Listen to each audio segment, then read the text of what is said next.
हुकूमत के पास ऐसा 17 वजारतें थे जो कि 18वीं तरमीम के मुताबिक डिवॉल्व होना चाहिए थे, आज तक नहीं हुए। हमने ये फैसला किया कि हम हुकूमत में आके ना सिर्फ वो 17 वजारतें बंद करेंगे, मगर ये तमाम जो अशराफिया का सब्सिडीज है इनको खत्म करके अपने अवाम पे खर्च करेंगे। आप भी जानते कि नवाज शरीफ बेकसूर था, इसको जानबूझकर सजाएं दी और सजा देने वाले वो जज एक एक करके रुखसत हो गए। वो जज भी रुखसत हो गया जो चंद माह के बाद चीफ जस्टिस ऑफ पाकिस्तान बनने वाला, वो क्यों चला गया? दाल में कुछ काला था। सुबह 2:45 बजे हमारे यूनिट इंचार्ज को पीपल्स पार्टी के दहशत गर्दों ने स्ट्रेट फायरिंग करके वीडियोस मौजूद है शहीद कर दिया। रियासत अपना फैसला करे, बोले कि मेरे साथियों के कत्ल को नहीं रोक सकती, ये पीपल्स पार्टी मेरे लिए आधे घंटे का मसला नहीं है। कराची शहर में जो अमन अमान की सूरत खराब हो रही है उसका अगर कोई जिम्मेदार है तो मुस्तफा कमाल है। उसकी पिछली कई आप 15 दिन की 20 दिन की प्रेस कॉन्फ्रेंस उठाए,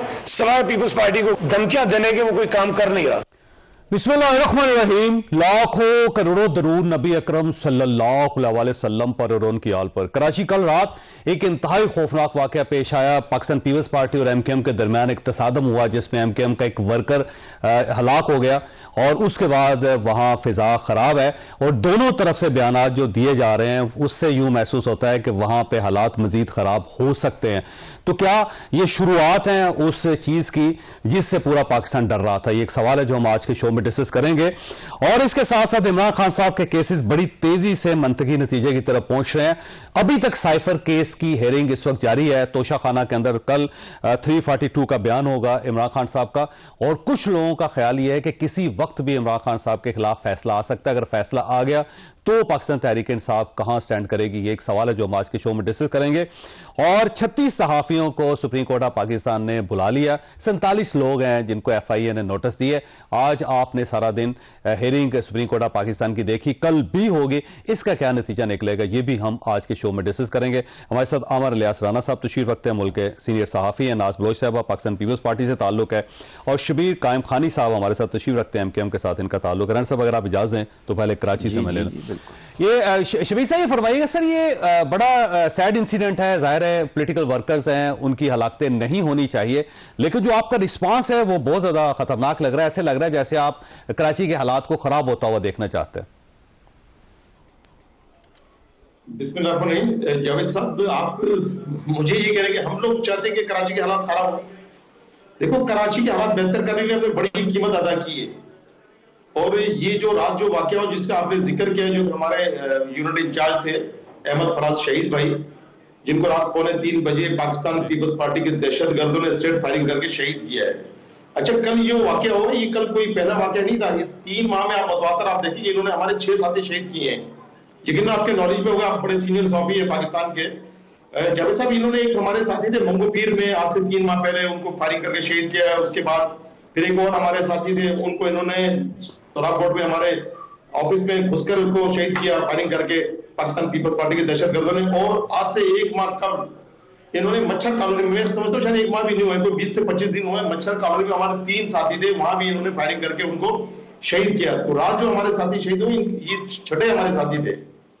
अच्छा, हम तो चाहते हैं कि पाकिस्तान, हम ये चाहते हैं कि ये जो एमक्यू जो इलेक्शन हो रहे हैं इस वक्त मुल्क के अंदर और ये बड़े पुरअमन तरीके से हर किसी पार्टी का जमहूरी हक है वो इलेक्शन में हिस्सा ले, लेकिन ये किसी हक नहीं कि वो किसी नेता कारकुनान को शहीद करे, गोलियों से उनको भून दें।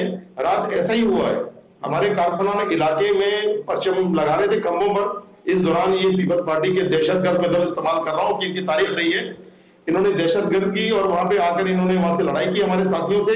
उसके बाद ये लोग वापस चले गए हैं। पहले तो ये खाली मुंह मारी हुई थी, उसके बाद ये लोग गए और जाकर वेपन लेकर आए, गाड़ियों में आकर फिर उन्होंने दंदनाए, इन्होंने फायरिंग की वहां पर, जिसमें हमारे एक साथी शहीद हुए हैं। तो पीपल्स पार्टी की तो तारीख बड़ी बड़ी, हम तो नहीं चाहते कि। और आपका दावा ये पाकिस्तान पीपल्स पार्टी ने किया और डॉक्टर आसिम साहब के कहने पे किया, क्योंकि आपने डॉक्टर आसिम साहब का नाम लिया है मुस्तफा कमाल साहब ने। उसकी वजह जावेद साहब के गुज़श्ता कई अर्से, देखो ये आप 40 साल का रिकॉर्ड उठा के देख लें, जो नाजमाबाद का इलाका ये हमेशा एमक्यू का ही रहा है, पीपल्स पार्टी का यहाँ पे वजूद ही नहीं है ना। अब डॉक्टर आसिम साहब ये दीगर जो लोग अगर पैसे के बलबूते पर जो इन्होंने 22 साल जो इन्होंने 15 साल में हराम कमाया है, जो 22,000 रुपए खर्च किए इन्होंने सिंध के ऊपर, कहाँ खर्च किए इन्होंने? ये खर्च यही तो किया, इन्होंने असला खरीदा है और गोलियां खरीदी जो आज हमारे नए कारकुनाओं को ये शहीद कर रहे हैं। तो हम जो इल्जाम नहीं लगा रहे बल्कि हम हकीकत बयान कर रहे हैं, और हम कतई नहीं चाहते कि इस शहर के, इस मुल्क के हालात खराब हों। हम पुरअमन लोग हैं, हम चाहते हैं कि हर एक का जमहूरी हक है वो पुरअमन तरीके से, और ये हुकूमत वक्त की जिम्मेदारी है और फिर उन अदारों की भी जिम्मेदारी है जो कह रहे हैं कि पुरअमन हालात होंगे तो शबीर साहब तभी इलेक्शन हो सकेंगे, तभी आपको कोई फायदा होगा, नहीं तो पूरा पाकिस्तान जाहिर है सफर करेगा। नवाज साहब, ये पाकिस्तान पीपल्स पार्टी मेरा ख्याल है 15 साल इख्तियार में रही है, वहां पे तो दिल बड़ा होना चाहिए आपका। आप ये क्यों चाह रहे हैं कि हालात खराब हो कराची के? बिस्मिल्लाहिर्रहमानिर्रहीम। देखिए, पहली बात तो ये है कि पाकिस्तान पीपल्स पार्टी ने दहशतगर्दी का सामना हमेशा किया है और बहुत ही पुरअमन तरीके से किया है। हम वो सियासी जमात हैं जिसकी कायद शहीद मोहतरमा बेनजीर भुट्टो को दहशतगर्दी का निशाना बना दिया गया, जिसके सैकड़ों वर्कर्स पार्टी के 18 अक्टूबर को या 27 दिसंबर को या उसके पास बेतहाशा, उसके अलावा शहर कराची में बिलखुसूस हमने तो आंख खोली इस शहर में तो हमने खौफ और हिरास ही देखा ना। हमने तो भत्ताखोरी का कल्चर देखा, हमने तो टारगेट किलिंग देखी, हमने तो ये तमाम मामला अब देखे, और इन तमाम चीजों का जिम्मेदार पीपल्स पार्टी नहीं है। ये मेरे भाई बात कर रहे हैं, बहुत अच्छी तरह से जानते हैं क्या कुछ नहीं इस शहर में होता रहा, लेकिन हमने उसकी हमेशा मजम्मत की और हमने इस शहर के अमन के लिए न सिर्फ जो है जानों की कुर्बानियां पेश की है, बल्कि हमने इस शहर के अमन के लिए हमेशा डायलॉग और अच्छे अमन के रास्ते को चुना है।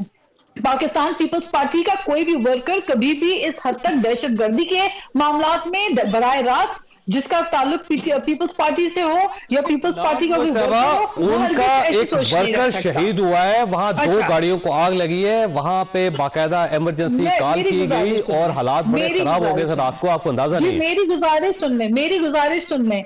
बात यह है कि बहुत अफसोस की बात है, मैं समझती हूँ कि किसी भी वर्कर का इस तरह से कत्ल होना, किसी को शहीद करना, किसी को मारना, ये तशद्दुद की सियासत जो है ये बिल्कुल अच्छी नहीं है और इसको पीपल्स पार्टी कभी भी ऐसी तशद्दुद की सियासत की तरफ जो है ना जाती है ना उसको सपोर्ट करती है। तो सबसे पहली बात तो ये क्या खुद मार दी है, जब तसादम पीपल्स पार्टी के साथ हो रहा है तो इल्जाम भी तो आप पे लगेगा ना। अच्छा, मेरी बात सुने। देखिए, इसके लिए तो फिर आप पहले देखिए, मेरी गुजारिश सुने। पहली बात तो तहकीकात होना बाकी है कि कौन मुजरिम कौन है, करने वाला कौन है, और जिसने भी अगर किया है वो कैफर किरदार तक तो पहुंचेगा, इंसाफ के कटेरों तक पहुंचेगा। लेकिन मेरी बात सुने, अभी थोड़ी देर पहले बात हो रही थी जो मच्छर कॉलोनी में कुछ अरसा पहले, कुछ महीने कबल हुआ, कोई जो है वाकया पेश आया, जो कत्ल हुआ, उसके ऊपर फौरी तौर पे तफ्तीश के बगैर सीधा मलबा डाल दिया पीपल्स पार्टी के ऊपर। वो जब तहकीकात हुई तो पता चला कि ना जिसको शहीद किया उसका ताल्लुक एमकेएम से था, बंदे का जिनको मारा गया, और ना मारने वाला जो है उसका पीपल्स पार्टी से ताल्लुक था, उसका ताल्लुक तो किसी और सियासी जमात से था। तो ये जो वक्त से पहले जो है वो किसी पार्टी को लेबलाइज करना ये मुनासिब नहीं है, और ये अल्फाज कहना कि आधे घंटे की मार है पीपल्स पार्टी, ये बहुत ही नामुनासिब जुमला है। मैं समझती हूँ खुद एमकेएम को जो है उनके अपने पार्टी के लीडर को खालिद मकबूल सिद्दीकी साहब को इन चीजों का नोटिस देना चाहिए कि ऐसे जुमले अच्छे नहीं हैं, और ये वो अल्फाज हैं कि जिनके ऊपर जो है यहाँ पे टाइम नहीं लगता वर्कर्स में इंतशार पैदा करने के लिए। तो ये शहर ने बहुत जो है वो बदअमनी देखी है। मैं वापस आऊंगा ना साहब, आपका नुक्ता आ गया और बात आपकी दुरुस्त है कि टेंपरेचर को कम करना चाहिए। कराची के हालात जो हैं ये तो बड़ी खराबी की तरफ जा रहे हैं, दोनों तरफ से जो बयान आ रहे हैं। जी जावेद चौधरी साहब, मैं अपनी बात मुकम्मल देखें, इस वक्त सियासी तौर पे नाज़ साहब रुकिएगा नाज़ साहब जी, नाज़ साहब रुकिएगा प्लीज। देखें, जो कराची की और सिंध की सिचुएशन है ना, इस वक्त ज़ाहिर है इज़्तिराबी कैफियत है एमक्यूएम में ज़्यादा।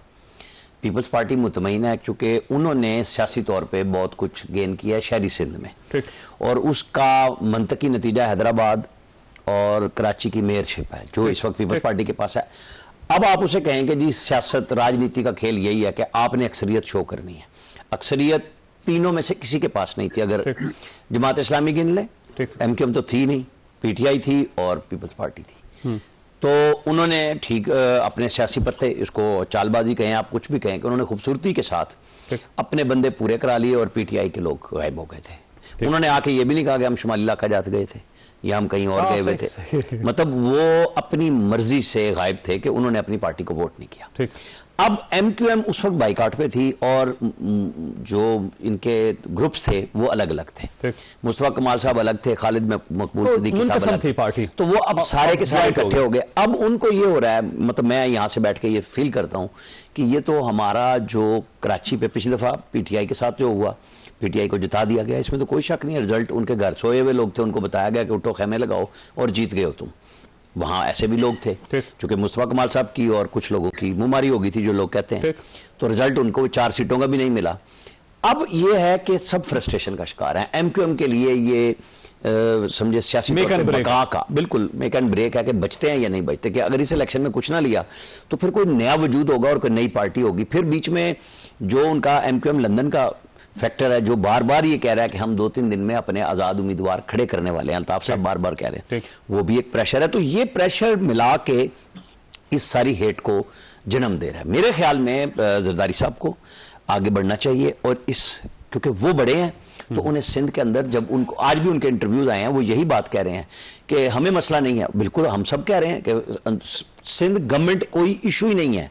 उनकी तरफ से गुफ्तगू ये आ रही है कि हमारी अगर रुकावट ना हुई तो शायद हम शहरी सिंध भी स्वीप कर जाएंगे। ये वो लड़ाई है।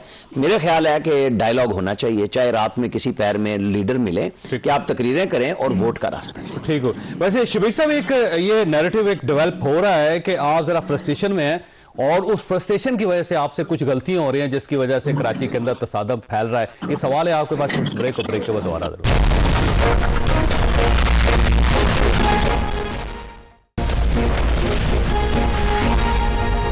प्रोग्राम में दोबारा खुशामदीद। शबीर साहब, ये फरमाइए कि एक नैरेटिव ये भी है, बल्कि एक मौकफ ये भी है कि क्योंकि आपके अंदर एक फ्रस्ट्रेशन है और उस फ्रस्ट्रेशन की वजह से आप लड़ रहे हैं।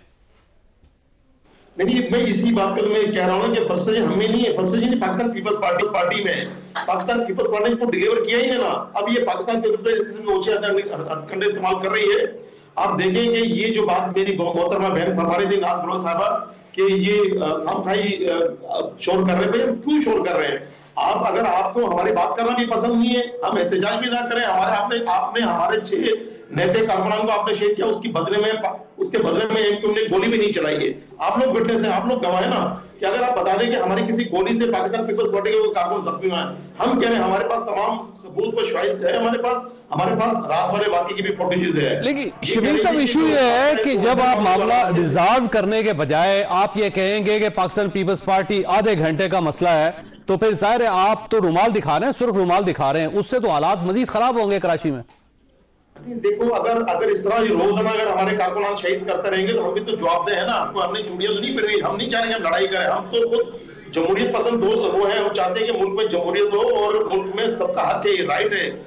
खुदा ना खास्ता कोई ऐसे हालात ना क्रिएट हो जिसकी वजह से हम सबका नुकसान हो। ये हम सब आपस में भाई, ये पार्टियां ये रहेंगी हमेशा। इलेक्शन 8 तारीख को गुजर जाएंगे, उसके बाद हमें यही रहना है। हम ऐसा माहौल पैदा ना करें। ये पाकिस्तान पीपल्स पार्टी ऐसा माहौल कर रही है, तो इसके बदले में अगर हम कोई बात करें वो भी मुनाफ और गुजरती है। ये हमारे भले कारकुनान शहीद करते रहते हैं, वो इनको कुछ भी नहीं लगता है। जिन आप जाके पूछे ना, जो हमारे साथी शहीद हो गए, उनके बच्चे जो यतीम हो रहे हैं, उनके माँ बाप का जो सहारा था बुढ़ापे का, वो छीन रहे हैं लोग। वो दहशतगर्दी इनको नजर नहीं आ रही है। हमारा सिर्फ एक जुमला जो कह रहे हैं कि वो इनको पसंद नहीं आ रहा, तो ज्यादा इनके तरफ से हम नहीं चाहते। हम तो आप भी चाहते हैं कि शहर का माहौल बेहतर हो, ताकि पुरअमन तरीके से जो इलेक्शन होने 8 तारीख को इलेक्शन हो जाए और जो फिर वोट के जरिए इख्तियार मिला वो हासिल कर रहे हैं। अब नाज साहब, आपकी तरफ आने, ये फरमाइए कि आप ना बड़ी पार्टी हैं और नेशनल पार्टी हैं और आपको दिल बड़ा करके MQM के साथ बैठना पड़ेगा। कराची आपका भी शहर है और अगर वहां पे हालात खराब होते हैं तो फिर आप एक पीसफुल इलेक्शन नहीं करवा सकेंगे वहां पे, ना आपको फायदा होगा उसका। देखिए जावेद चौधरी साहब, आप बिल्कुल सही कह रहे हैं। हमने पीपल्स पार्टी ने हमेशा अमन की बात की है। हम अमन और डायलॉग के ऊपर यकीन रखते हैं। हमने ना नफरत की सियासत की, बल्कि हमारे लीडर बार बार अपने मैनिफेस्टो में पूरे पाकिस्तान में कह रहे हैं कि नफरत की सियासत का खात्मा हमने करना है। तो कैसे मुमकिन है कि Pakistan peoples party hate politics की तरफ सोचे भी ऐसे में? और मैं ये आपको बताती चलूं कि मैं आपसे आपके शो के अंदर बैठकर कह रही हूं कि आए आप MQM को, मैं कहती हूं आए आकर आप लियारी में जाके, जो पीपल्स पार्टी का हमेशा से किला रहा है, वहां आप झंडे लगाएं। आपके झंडे कोई नहीं उतारेगा। आप जहां चाहें कराची में जाएं, जहां पे आपके वोट जिन हल्के में नहीं भी है। नहीं मेरे भाई, आप सुन ले, आप हौसले से सुन ले, आप लगाएं झंडे, ये आपका हक है। आप इलेक्शन की कैंपेन करे। इस तरह मेरा भी हक है, अगर मेरा ताल्लुक क्योंकि पीपल्स पार्टी से, तो ये मेरा भी हक है कि मैं नाजमाबाद जाऊं, चाहे मुक्का चौक जाऊं, चाहे फेडरल बी एरिया जाऊं, मैं पूरे कराची में सोराबगोट जाऊं, वहां पीपल्स पार्टी के झंडे लगने का भी हक है। आप कैसे कह सकते हैं कि पीपल्स पार्टी को वहां वोट नहीं पड़ता? वैसे शिविर साहब की बात दुरुस्त है, आप पाबंदी नहीं लगा सकते क्योंकि यहाँ पे हमारे वोटर ज्यादा हैं, तो यहाँ पे कोई मुखालफ आ नहीं सकता। गुजारिश कर दूं जी जावेद चौधरी साहब, मैं जरा बात मुकम्मल, देखिए हमारी सियासी इख्तिलाफात बहुत होंगे, आप किसी भी इशू पे ले आए, एमक्यूएम का अपना एक मौकफ होगा, हमारा मौकफ उनसे हमेशा जुदागाना होगा, लेकिन जहां तक अमन और अमान की सूरत हाल है उसमें पीपल्स पार्टी हमेशा हाथ बढ़ाती है। अभी भी आपके प्रोग्राम के तवज्जुह से मैं कहती हूँ पीपल्स पार्टी का हर वर्कर पुरअमन रहेगा, और वो ये पार्टी की पॉलिसी है, कोई भी हमारा वर्कर जो है ना वो हथियार उठा सकता है, ना वो किसी जान माल के साथ खेल सकता है। हर मुखालिफ पॉलिटिकल पार्टी के वर्कर को भी की भी जान माल का तहफ्फुज़ जो है वो सबकी जिम्मेदारी है। ये मैं आपके प्रोग्राम के प्लेटफॉर्म से कह रही हूँ, और ये पाकिस्तान पीपल्स पार्टी हमेशा कहती है। हम अमन की बात करते हैं, अगर आप धौंस देंगे, शबीर साहब जब आपको पाकिस्तान पीपल्स पार्टी ऑफर कर रही है कि आप आके मुज़ाकरात करें, तो आप क्यों नहीं करते? दूसरा, ये आपने कराची को डिवाइड क्यों कर लिया कि आपने कहा कि नाज़िमाबाद है तो यहां पे झंडा सिर्फ हमारा लगेगा? देखिए ये किसने कह दिया? अगर ये मोहतरमा फरमा रही है तो आप इनकी बात मान रहे हैं? भाई इन्होंने जिक्र किया लियारी का, जो पाकिस्तान किसी का खरीदा हुआ नहीं है, हर एक को हक है। हमारे लियारी में झंडे लगे हुए, बल्कि इनके झंडे उतरे हुए हैं। मैं बारहा कह रहा हूं कि वजह ये है कि पाकिस्तान पीपल्स पार्टी किस मुंह से जाएगी इलाकों में। मैंने अर्ज किया ना कि ये इनके जो बड़े बड़े नामवर लोग हैं वो अपने हलकों में नहीं जा सक रहे, इसलिए कि इनकी डिलीवरेंस नहीं है, कोई इनकी परफॉर्मेंस टूटा है मुल्क को इस सूबे के साथ जो इन्होंने बड़ा कर किया वो सबको पता है। अब राज समझ ये लोग फ्रस्ट्रेशन में, अब ये लोग हम देखो हमारे 6 साथी, मैं तो बता रहा हूँ आपके उन्होंने आपके टीवी पे बता रहा हूँ, हमारे 6 साथी शहीद किए ना, ये एक साथी पेश कर दे कि जिसको किसी को गोली लगी हो, तो ये ज्यादती इनकी तरफ से, ज्यादती इनकी तरफ से, जुल्म इनकी तरफ से। प्रोग्राम में दोबारा खुश आमदीद। राना साहब फरमाइएगा, ये इमरान खान साहब के केसेस बड़ी तेजी से नतीजे की तरफ पहुंच रहे हैं, कहीं आज फैसला तो नहीं हो जाएगा? देखें, जो सिचुएशन हमारे साथी इमरान असगर सारा दिन अडयाला में रहे, और अब हम जब गुफ्तगू कर रहे हैं तो वहाँ पे इस वक्त साइफर केस के ऊपर काम जारी है। ठीक। असल में आज तोशा खाना में भी इमरान खान साहब की तरफ से एक नया वकील आया। ठीक। तो वो उन्होंने कहा जी 10वां वकील है, ये तो गलत बात है कि आप कब तक वकील, मतलब उन्होंने एक नाम दिया कि जी मैं आया हूँ, तो उन्होंने कहा नहीं ये टैक्टिस हैं, तो लिहाजा मैं हक दिफा आपका खत्म कर रहा हूँ। ठीक है, जज साहब ने कहा। और उसके ऊपर जो कुछ कार्रवाई हुई तो उस पे फैसला ये हुआ कि जी कल इमरान खान साहब का 342 का बयान हो जाएगा। ठीक। तो वो अब कल या परसों में उसका डिसीजन इकरार करेंगे या इनकार करेंगे, वो जो भी बयान देंगे उसके बाद वो जो शवाहिद आ गए हुए हैं सामने उसकी बुनियाद पे फैसला होगा। अच्छा, जब ये चल रहा था सुबह, चुके आपको पता सारी खबर आ गई थी कि जब शाह महमूद कुरैशी की मुंहमारी हुई और फिर जज साहब को कहना पड़ा कि आपकी बेल में लिखा हुआ है कि मैं ये जमानत मनसूख कर सकता हूँ। ठीक। तो ये बात आप जहन में रखिएगा कि आप बिल्कुल हवास से निकल जाते हैं। और आपको वो बार बार कह रहे थे कि आप जल्दी कर रहे हैं, ज्यादती कर रहे हैं। उन्होंने कहा आप बार बार यहाँ पे भी वकील नहीं आते आपके, तो मैंने आपको स्टेट काउंसिल दे दिया। उन्होंने कहा ये हमारे नहीं कर सकते, ये तो दूसरी पार्टी के वकील हैं। मैं अब आपको जो चौधरी साहब बात बता रहा हूँ ना, जो फैक्चुअल वहाँ पोजीशन है, मैं उसका कोई ये नहीं कह रहा ये ठीक हो रहा है ये गलत हो रहा है, जो वाकया वहाँ हो रहा है मैं उसकी बात कर रहा हूँ। अब जब ये चल रहा था तो वायरलेस पे मैसेज आता है कि जी खान साहब से कहेंगे फौरी तौर पे साइफर वाली अदालत जेल के दूसरे हिस्से में लगी हुए वहां जाने। कहा ये क्या मतलब, मैं नहीं जाता। यानी 2 अदालतें थी आज। जी। फिर दोबारा आया मैसेज कि अगर ये नहीं आएंगे तो फिर इनका ही नुकसान है कि अपना फैसला देखें आके कि क्या बातचीत हो रही है, जो इनके जो जिरा है गवाहों पे वो हो रही है। तो खान साहब को बताया गया कि अब आपकी मर्जी है। तो अब चूंकि इस वक्त तक समाज जारी है, लग ये रहा है, जो मैंने पूछा है अपने साथी से, वो ऐन मुमकिन है कि साइफर वाले केस में आज फैसला महफूज हो जाए। अच्छा। हाँ जी, क्योंकि 9 गवाह थे टोटल आज, और सुबह आजम खान भुगत गए थे 2 मिनट में, क्योंकि असल में 2-3 ही बड़े गवाह हैं। यानी उसमें असद मजीद कह लें आप, सेक्रेटरी जो आजम खान है, तो इनके अलावा तो बाकी वो हैं कि जी हाँ, जैसे नवाज शरीफ के खिलाफ गवाह होते थे, हाँ जी आपके पास आए केस, हाँ जी आया जी, फिर क्या किया जी बैंक में ये चला गया जी, हाँ जी फिर क्या हुआ, ये वही है मुझे साइफर मिला मैंने आगे भेज दिया, मैंने आगे भेज दिया। और वो जो फैसल तिरमिजी का है उनका कि भाई उनका क्या रोल है डीजी अमेरिका के तौर पर, ज़ाहिर है उन्होंने बताना कि जी आया मिल गया हमने कर दिया। तो अब वो केस जा रहा है, और आज शाह महमूद कुरैशी ने ये बात बताई कि जब इमरान खान साहब से बातचीत हो रही थी, सॉरी जनरल बाजवा के साथ, तो उन्होंने कहा कि तुम लोग इससे पीछे हट जाओ वरना 12 साल तुम्हें सजा होगी। अच्छा, ये आज उन्होंने बात की वहां पे साफियों से। अच्छा, इमरान खान साहब ने, शाह महमूद कुरैशी ने, कि पहले 4 वजीर थे फिर हम 2 रह गए, तो उन्होंने कहा इससे पीछे हट जाओ, बंदे बनो तुम।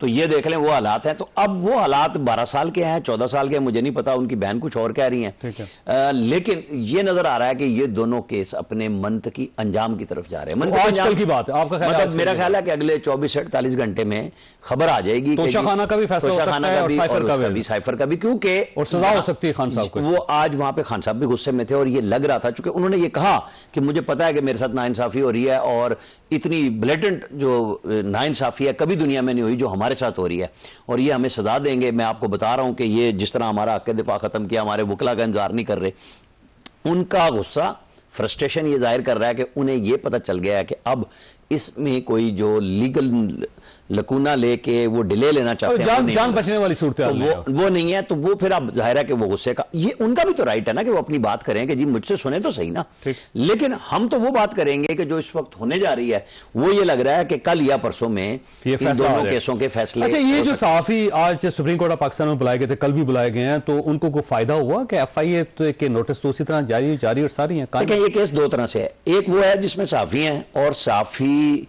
नुमा आप कह लें जो यूट्यूबर है, और वो साफत में ही जाहिर है अब हमारे पास सहाफी कहते हैं कि जी हम ये करते हैं। अब इशू ये है कि नॉर्म्स वाली तो कहानी खत्म हो गई। चीफ जस्टिस ने तो ब्लैंकेट कवर दिया कि जी जो हमारे फैसलों पर तनकीद करता है उसके ऊपर कोई एक्शन नहीं होना, लेकिन जो साथ पे करता, लेकिन जो मुल्क के खिलाफ बात कर रहे हैं, इंतशार जो स्टेट के खिलाफ कर रहे हैं, कॉन्स्पिरेसी करते हैं, इंतशार फैला रहे हैं, उनके खिलाफ उन्होंने कोई ऑर्डर नहीं किया और ना रोका। बार बार ये कहा गया कि जी विड्रा कर ले, उन्होंने कहा नहीं हम कल सुबह सुनेंगे केस। फिर रिटर्न ऑर्डर भी आ गया। वहां पे जो एक यूट्यूबर का ही केस था बुनियादी तौर पे, तो उन्होंने कहा कि अब मैं वापस लेना चाहता हूं, असदतूर की बात, असदतूर के। तो उन्होंने कहा नहीं जी, अब आप ये नहीं है कि आप एक दिन आए इल्जाम लगा दें सुप्रीम कोर्ट में टहलते हुए और दूसरे दिन आप कहें मैं वापस ले रहा हूं, ये नहीं हो सकता। यहाँ बुनियादी हकूक का मामला है, जो मुसरत अलाली साहिबा ने भी कहा कि मतलब, और दूसरे जज साहब ने भी, कि ये सोशल मीडिया पे हो क्या रहा है। चौधरी साहब, मैं तो बिल्कुल क्लियर हूं कि जो भी बंदा पाकिस्तान के खिलाफ काम करता है, यहां पे ना उसके लिए बहाना नहीं होना चाहिए। यहां रेगुलेशंस क्लियर करने चाहिए, सजाएं मिलनी चाहिए। जो मुल्क के साथ नहीं है ना मुखलिस, जैसे 2 हमारे पुराने जर्नलिस्ट हैं जो इस वक्त बाहर बैठे हैं। एक साहब हैं मोहित पीरजादा साहब, वो कहते हैं कि मेरे वालिद ने बड़ी गलती की कि बचपन में वो मगरबी मुल्क में गए और मुझे शरीयत नहीं लेके दी। तो आपको पता है कि ये अपने वालिद साहब का अंगूठा लगवाते हुए UAE में पकड़े गए थे। उनका वालिद है, उनका अंगूठा है तो वो फौत हो चुके थे, ये पता लग गया। प्रिजनर्स की वो आज भी पार्लियामेंट की दस्तावेज मौजूद है कि उनमें इनकी फैमिली पूरी मौजूद थी कि इनको रोक लिया गया था और बड़ी मुश्किल से बचाया गया। दूसरे वजाद सईद खान ने, देखे ना, अब आपका गुस्सा ये है कि नवाज शरीफ का जलसा या ख्वाजा आसिफ का जलसा सियालकोट में बहुत अच्छा हो गया, तो आप कह रहे हैं कि 65 की जंग में ये चला क्यों नहीं गया। देखे ना, अब ये फ्रस्ट्रेशन की इंतहा, इन्हीं चीजों को लेके कुछ और यूट्यूबर हैं जो पाकिस्तान से बाहर बैठे हैं और यहां उन्हीं की बातों को लेके आगे वो इश्तिहाल दिला रहे हैं कि उठो, मार दो, मर जाओ। तो ये रेगुलेशन के बगैर नहीं होगा। और आर्टिकल 5 चौधरी साहब पढ़ लें, पाकिस्तान का कोई शहरी बाहर से बैठ के भी ये काम रगड़ा लगेगा नहीं। पाकिस्तान का कोई शहरी अगर ये समझता है कि वो गैर मुल्की शहरियत लेके दूसरे मुल्क में बैठ के पाकिस्तान के खिलाफ बात कर सकता है, तो पाकिस्तान के कवानीन आलमी उसके तहत हम उनको ला सकते हैं। ये होगा भी सही। और अभी इतला आई है कि आज रात शायद एक्शन हो कि जो लोग फौज के खिलाफ, इदारों के खिलाफ कर रहे हैं, उनके खिलाफ अगला काम शुरू होने वाला है। बिल्कुल बिल्कुल। राना साहब, आपका बहुत बहुत शुक्रिया। ख्वाजा यहाँ पे ब्रेक लेनी है, ब्रेक के बाद दानियाल अजीज साहब हमारे साथ होंगे।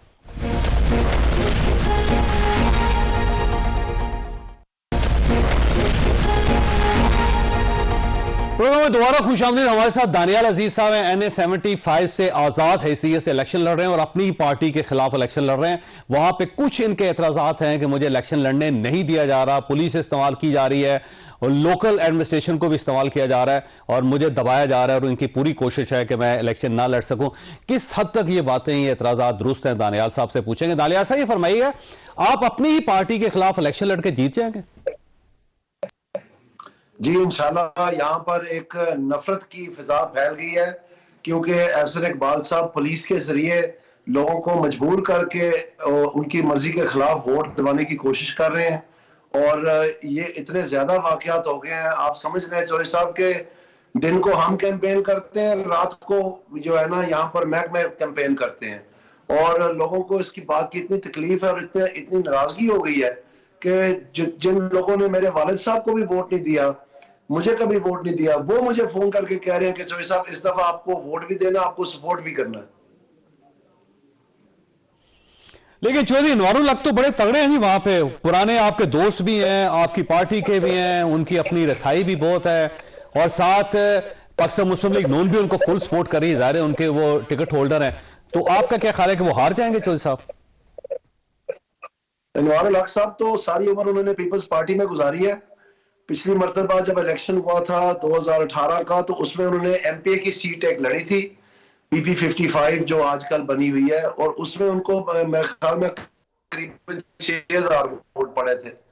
तो जो NA 75 है इसमें 612 पोलिंग स्टेशन है और वो तमाम इलाका है जिसमें किसी को जानते भी नहीं है। और हैरानगी की बात यह है कि वहां पर एहसन इकबाल साहब इलेक्शन लड़ रहे हैं, जो वो खुद भी किसी की सपोर्ट उनको दरकार है। एक पीपी 55 का टिकट उन्होंने एक सिटिंग पीटीआई का मेंबर है आजाद जम्मू कश्मीर असेंबली का, उसको दिया है। तो उन्होंने एक नई माशाल्लाह तारीफ जो है नोटों की इजाद की है कि एक हाजिर सर्विस नोटा भी होता है। लेकिन ये फरमाइएगा सर, ये आपने पार्टी छोड़ के दानियाल साहब कोई गलती नहीं कर दी? ये तो सीट आपकी थी, मेरा ख्याल है पार्टी के साथ चलते रहते तो आज आपका एक स्मूथ इलेक्शन होता। बात ये सीट ये इलेक्शन लड़ने ना लड़ने की बात नहीं है, बात यह है कि इलेक्शन किस तरह से कंडक्ट किया जा रहा है। इसमें वाज़ेह तौर पर मैं आपको बताना चाहता हूं कि तमाम सर्विस जो हैं, जो यहाँ पर निजी अदारे कर रहे हैं या जो दूसरे कैंडिडेट कर रहे हैं, और आम मवाद की भी यही आवाज है कि मैं बहुत आगे हूं। और 1997 में भी मैंने आजाद इलेक्शन जीता था यहाँ से, जब पाकिस्तान मुस्लिम लीग नून का 2/3 अक्सरियत से असेंबली में अक्सरियत उनकी आई थी। तो ये कोई ऐसी नई बात नहीं है हमारे लिए, लेकिन मेरे ख्याल में जो पार्टी ने मेरे साथ बहुत ज्यादती की है और वो भी महसूस करते हैं। उन्होंने कहा भी मुझे, और बहुत सारे उनके टॉक शो पे स्पोक्समैन ने भी कहा कि दानियाल अजीज साहब से ज्यादती हुई है। तो ये महज अपने एक लाडले बेटे को सियासत में पांव जमाने के लिए एहसन इकबाल साहब की एक जिद थी, जिसमें उन्होंने पार्टी का नुकसान भी किया। क्योंकि अगर एहसन इकबाल साहब जीत भी जाते, फर्ज करें ये सीट, तो उसमें अगर ये हलफ तो एक ही उठाना था, तो फिर इनकी जीत में भी पार्टी की हार थी। एक सीट तो वैसे भी जाया हो जानी थी, क्योंकि 3 महीने बाय इलेक्शन के लिए इंतजार तो नहीं करना था ये गवर्नमेंट मेकिंग के अमल ने। तो इसलिए मैं समझता हूं कि इन्होंने सरासर ज्यादती की है और इंशाल्लाह लोगों का भी यही रद्द अमल है और एक नफरत की लहर फैल गई है। कल रात इन्होंने जफरवाल में एक जलसा किया है, जो कि इनका माशाल्लाह 3-4 हफ्ते पुलिस के इस्तेमाल के बाद उनका ख्याल था कि बहुत उन्होंने वहां पर पजीराई हासिल कर ली है, लेकिन नतीजा ये निकला कि वहां पर सारी कुर्सियां खाली थी। अच्छा, ये फरमाइएगा, ये आपका एतराज है कि मैं ये देख रहा था आपके एप्लीकेशन भी जो आपने इलेक्शन कमीशन को भेजी कि पुलिस आपके खिलाफ इस्तेमाल हो रही है और पुलिस आपको दबा रही है, आपके लोगों को उठा रही है, तो ये बात किस हद तक दुरुस्त है सर? ये फरमाइएगा, क्योंकि आपके पास तो एविडेंस कोई नहीं है।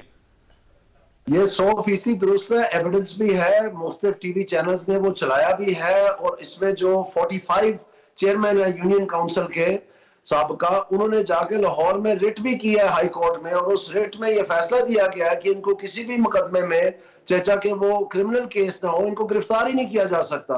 तो ये जो इंडिपेंडेंट कैंडिडेट्स बकाया है मेरे से अलावा, उन्होंने भी अलग-अलग प्रेस कॉन्फ्रेंस किया है कि इस किस्म की ये पुलिस की गुंडागर्दी चल रही है यहाँ पर कि इलेक्शन करने के काबिल भी नहीं है। और ये डीपीओ साहब ने कहा अपने एक जवाब में कि हमें किसी किस्म की कोई दरखास्त नहीं मिली है। डीसीओ साहब ने भी कहा, ये सरासर झूठ है, क्योंकि मुझे पता है कि मुझे अरसाल किया गया कि इनको दरखास्तें मेरी जो है वो वसूल हुई है 25 तारीख की। तो ये इनका कहना कल या परसों के जी हमें दरखास्त ही कोई नहीं मिली, ये भी गलत बयानी पे मुबनी है। तो ये जिम्मेदार अफसरान है, इनको चाहिए कि जिस किस्म की हरकतें कर रहे हैं, जब ये नमाज पढ़ते हैं तो जरा वुजू करके ये भी याद करें कि ये पाकिस्तान की अवाम के साथ इसलिए इनको तनख्वाह मिल रही है ये काम करने के लिए। नहीं, पुलिस क्या कर रही है आपके खिलाफ, मेरा ये भी एक सवाल है। ये जहां पर भी मेरा जलसा होता है वहां पर ये टेलीफोन करना शुरू कर देते हैं, जहां पर भी मेरी कोई कॉर्नर मीटिंग होती है वहां से आके कुर्सियां उठा के ले जाते हैं, वहां से माइक्रोफोन और स्पीकर उठा के ले जाते हैं, वहां से लाइटें उठा के ले जाते हैं। जो भी बंदा इनको, जब लोग भाग जाते हैं, जो भी इनको वहां पर मिल जाता है या जो मेजबान होता है उसको उठा के ले जाते हैं, उसको फिर मुख्तलिफ थाने जो जिले के कोने कोने पर है वहां पर इनको तैनात करते हैं 2-2 3-3 दिन। फिर जाते वक्त उनसे एक वीडियो बनवाते हैं कि आप कसम खा के कहें कि आपको पुलिस ने नहीं उठाया, ना आपका पुलिस के ऊपर कोई शिकायत है। इस तरह से मेरे जाती, मेरे कजन को, मेरे सपोर्टर्स को, मेरे रिश्तेदारों को इन्होंने उठाया और ये दांत निकाल के कहते हैं कि जी हमारे पास दरखास्त ही कोई नहीं आई। ये भी सरासर झूठ है। अच्छा, एक सवाल ये भी है दानियाल साहब कि अगर आप जीत जाते हैं और NA 75 से आपकी सीट कंफर्म हो जाती है तो फिर आप क्या करेंगे? क्या आप अपनी पार्टी में वापस आ जाएंगे या आप अपनी आजाद हैसियत बरकरार रखेंगे या किसी और जमात में चले जाएंगे? मैंने बहुत दफा ये बताया जी इस सवाल का जवाब, और मैं दोबारा अर्ज कर देता हूं आपके नाजरीन के लिए कि मैं उन सफों में गिना जाऊंगा जिस वजह से मुझे ये सारी सजा दी गई है कि मैंने महंगाई के खिलाफ आवाज उठाई। तो मैं समझता हूं कि महंगाई पाकिस्तान की गरीब और गयूर अवाम या अब तक के सफेद पोश की भी ये नंबर 1 संगीन मामला बन चुका है। लोगों का गुजारा नहीं हो रहा। तो मैंने अगर इस पे आवाज उठाई है, मुझे सजा दी गई है, मैं वो सजा कबूल करता हूं। और मैंने माजी में भी कहा, आज फिर कहता हूं कि इस महंगाई की रोकथाम के लिए अगर 100 दानियाल भी ज़ाया हो जाए तो वो कम है, क्योंकि पाकिस्तान की 25 करोड़ अवाम अब शिकस्त तो रेख्त हो गई है, मिट गए गरीब महंगाई से। ये महंगाई को रोकना पड़ेगा इनको। और मुझे खुशी हुई है कि जब मैंने महंगाई की इकलौती आवाज थी जो मैंने महंगाई के खिलाफ उठाई, और उसके बाद अब जहांगीर तरीन साहब ने भी प्रेस कॉन्फ्रेंस कर दी है, परवेज खटक ने भी उसकी बात की है, बिलावल साहब भी उसकी बात करते हैं, और पाकिस्तान मुस्लिम लीग नून में भी जो ये मंशूर का रिलीज होनी थी वो माहिर माशियात बुला करके महंगाई के ऊपर मजीद जो है ना उसको पोस्टपोन किया ताकि वो बेहतर किया जा सके। तो मुझे खुशी है इस बात की कि मैंने सबको इस तरफ उनका नोटिस दिलवाया है। और सबसे इंपॉर्टेंट बात है कि ये एहसन इकबाल साहब जिम्मेदार थे इसके 16 माह, और चेचा के इन्होंने कोई सिफारिशात बनाई नहीं। उसमें देखिए आप बार-बार एहसन इकबाल का नाम ले रहे हैं दानियाल साहब, लेकिन गवर्नमेंट जो थी वो पाकिस्तान मुस्लिम लीग नून और दूसरी जमातों की थी और मियां शहबाज शरीफ साहब प्राइम मिनिस्टर थे। तो आप ये कहते हैं कि प्राइम मिनिस्टर का कोई कसूर नहीं है और एहसन इकबाल का कसूर है? जी बिल्कुल, क्योंकि एहसन इकबाल साहब नेशनल प्राइस मॉनिटरिंग कमेटी जो सबसे मोतबर और सबसे आला दर्जे की कमेटी है पाकिस्तान की हुकूमत की, जिनका सिर्फ ये काम है कि महंगाई के रोकथाम के लिए वो इकदाम और सिफारिशात तैयार करें। तो जब उन्होंने उसकी मीटिंग ही नहीं बुलाई तो मैं किसका नाम लूं? फिर इन्हीं का नाम लूंगा। जब पाकिस्तान में 1947 से लेके आज तक इतनी महंगाई नहीं हुई, रिकॉर्ड महंगाई हुई है इनके दौर में, और इन साहब आते नहीं लूडो खेलते रहे वहां पर, बड़ी बड़ी बातें करते हैं। कभी ये 210 प्रोग्राम बता देते हैं, कभी ये 235 बता देते हैं, और इसीलिए क्योंकि उनको पता है कि मेरी दिल है तो मैं आगे की ट्रक की बत्ती बता दूं ताकि मुझे कोई पूछ ही ना ले कि आपने किया क्या। दानियाल साहब, आखिरी सवाल आपसे ये फरमाइएगा, मियां नवाज शरीफ साहब ने आपके बारे में कहा था कि इन्हें सोने में तोलना चाहिए। जब उन्होंने आपको पार्टी से निकाल दिया तो आपके साथ मियां नवाज शरीफ साहब ने ज्यादती नहीं की? वैसे मेरे ख्याल में जो ये अभी सूरत हाल है पार्टी की, उसमें जो एहसन इकबाल साहब ने नारा उठाया कि जी लोटों को मैंने नहीं आने देना, आप देख ले मुतादिद बार टीवी पे ये चला कि कैसे कैसे लोग जो है जिनको पार्टी नवाज रही है। तो मैं नहीं समझता ये कि बात दुरुस्त है, और मुझे यकीन है कि पार्टी ने भी नहीं समझा कि जो एहसन इकबाल साहब का इकदाम था वो दुरुस्त था, और ये इनकी जाती हवस और इनको खानदान पालने का शौक है। इन्होंने पहले भी अपने एक चाचे का बेटा और एक फूफी का बेटा जो है उनको MP अपने नीचे बनाया, खुद ये MNA NA 76 के, और इनके बेटे को साहब आपका बहुत बहुत शुक्रिया। खुद से आपने गुफ्तगू सुनी, आपने खुद करने, अल्लाह ताला आप और आपके अहले खाना को हर किसी मुसीबत से महफूज रखे। अल्लाह हाफिज।